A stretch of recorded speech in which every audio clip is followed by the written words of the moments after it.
Kapag gantong trabaho na medyo tamad ka, hindi ka masyadong motivated sa life, hindi po kayo magtatagal ng isang linggo. Kasi nga yung first day ko to, hindi ako makatayo. Lahat ng katawan ko parang binugbog.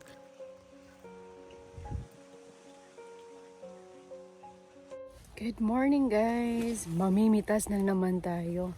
Maghahanap buhay na naman si Maria Lassen. Nakapuno na po kami ng isang kahon. Ayan. Kailangan natin maghanap buhay. So malamig this morning and it's a bit cloudy. So mandarin pa rin po ang pinipitas namin. Walang katapusan na mandarin. Actually, this is a different variety. Yung asawa ko kumuha na naman ng isang kahon kasi kakapuno lang namin yung isang kahon. Ayan, mandarin pero ibang variety. So ang variety na ito ay tangus. So iba yung imperial dahil matamis. Ito medyo maasim pero madaming prutas at saka maliliit po siya guys. Matagal po kami makapuno sa isang kahon. It takes mga 2 hours at least bago namin mapuno. Maraming bunga kaso maliliit. So maglalakad po tayo. Asawa ko dito. Hi Honeybee. Hi. Hello. So maglalakad muna tayo guys. Pakita ko po sa inyo kung gaano kadami yung bunga na pinipitas namin. So kailangan natin maghanap buhay talaga. Mahal ng rental na. Mahal ang cost of living sa Australia. Pag hindi kayo dito magtatrabaho, hindi kayo mabubuhay. So maraming prutas. Malaki po na farm ang pinipitas namin. So mga ilang buwan talaga kami mamimitas. Everyday may trabaho. So everyday ay kumikita kami. So mahaba po ang season ng mandarins until November. So matagal-tagal, mga ilang buwan po kami mamimitas ng mandarin. So tikman po natin, kakain po tayo. At marami po talaga sa amin nagtatanong, pag mamimitas po ba kayo ng mandarin? Libre po bang kumain?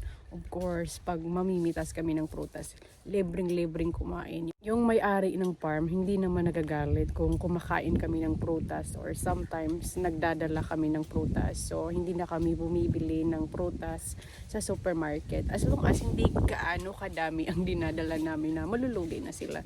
So, kakain po tayo ng fresh tanggos. So, baka nakatry na po kayo ito sa supermarket. Tanggos po ang variety na ito.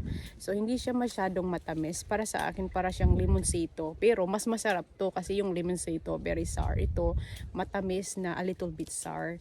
Which is, gusto ko siya. Alam naman natin, mga Pilipino, mahilig sa maasim. So, ayan. Kakain po tayo.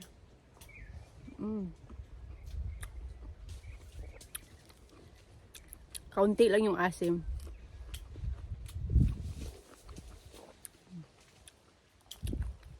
Hindi ko na kailangan bumili ng vitamin C. Ito yung vitamin C ko everyday. At mag-start na po tayo sa pamimitas. Ito po yung ladder ko. Dahil maraming prutas sa itaas, ay kailangan ko pong gumamit ng ladder. Pag mamimitas po kayo ng mandarin, hindi talaga masyadong mabilis dahil ginugunting pa namin yung prutas. Iba po yung harvesting na pitasin lang namin automatic na hindi na namin kailangan gumamit ng clippers.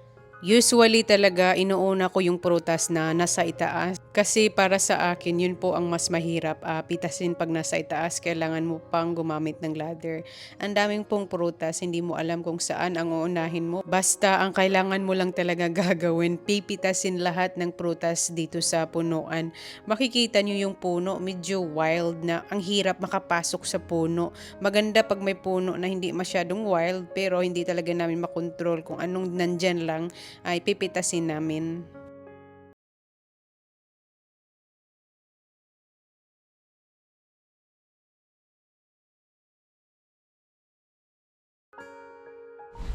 Ayan guys. Pitas po tayo. Ito yung ginugunting natin sa sa mandarin. Napaka-sharp to guys ha. So pwede ito maputol yung kamay mo sa sobrang sharp. Kaya we have to be careful. And also kailangan namin talaga magsuot ng gloves. Just to be safe po. Yung first time ko to nag-harvest, nahihirapan ako gumamit ng clippers. Pag mamimitas po kayo ng mandarin or kahit anong prutas, grabe po talaga yung focus mindset mo. Yung nakapokus ka lang talaga sa prutas, sa paggugunting.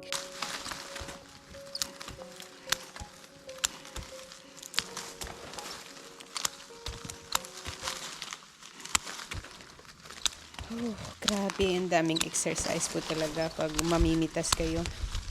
Maraming dahon, yun din po ang mahirap kasi hindi ko agad makita kung saan puputulin. So, puno na yung bag ko. Lalagay na po natin sa kahon.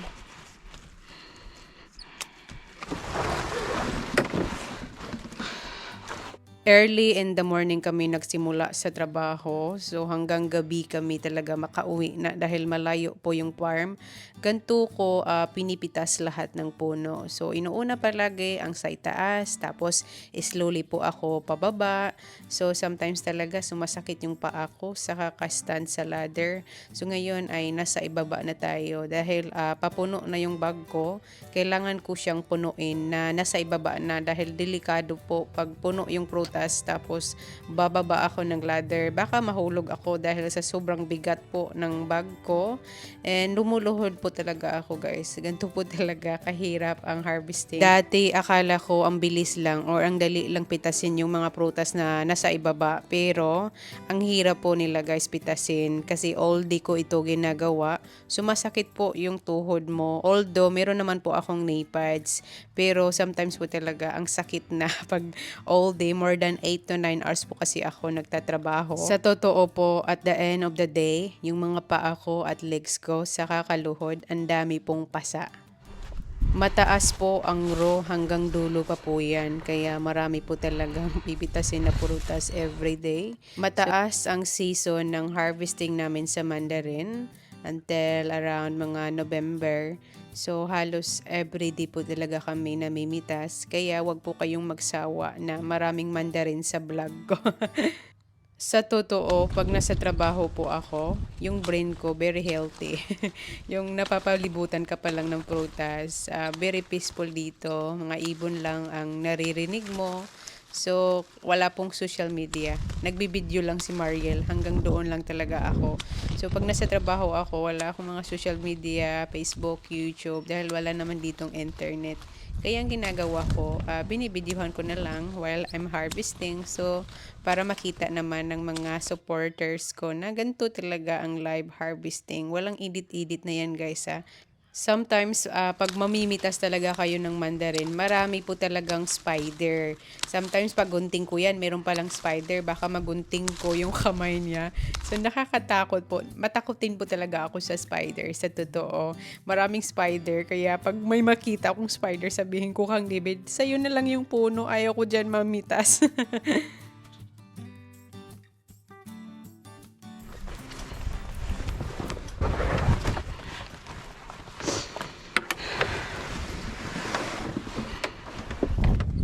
Alam niyo po, guys, bakit kailangan ko talaga pinupuno yung bag? Kasi may mga nagsasabi, wag niyo pong masyadong punuin yung bag dahil mabigat. Totoo po, mabigat siya.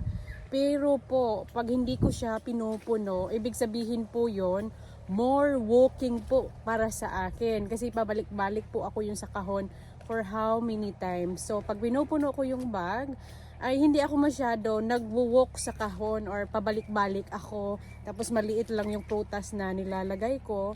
So much better pag marami yung prutas ay hindi ka masyado more often naglalakad papunta sa kahon. So yun po ang ginagawa ng mga tagapitas.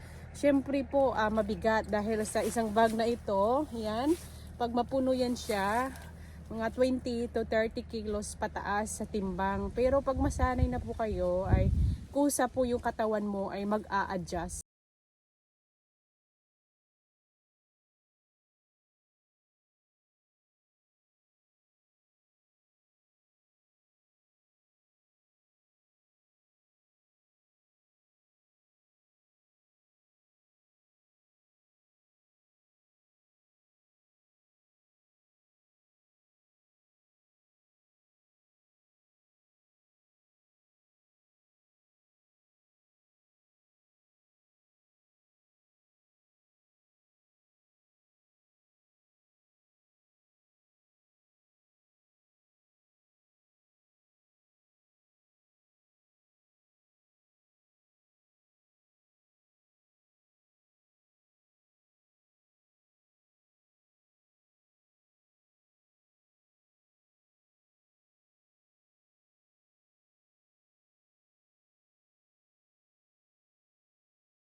Pauhaw, mamimitas guys. Kailangan mo talaga uminom palagi ng tubig. Kasi bilis mo magka-dehydrate pag namimitas kayo. Sobrang pawis, sobrang init. Tapos you're working so hard. Kailangan mo talaga uminom ng maraming tubig. Ilang liters po ang naiinom ko everyday. So nakalimutan ko dalhin yung bottle ko. Hindi ko mahanap this morning. So nagdala na lang ako ng ito.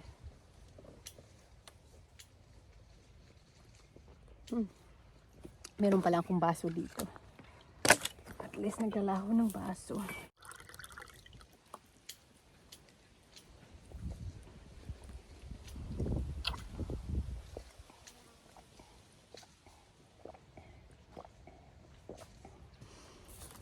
Nagutom na din po ako. Kumain ako.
Thanks.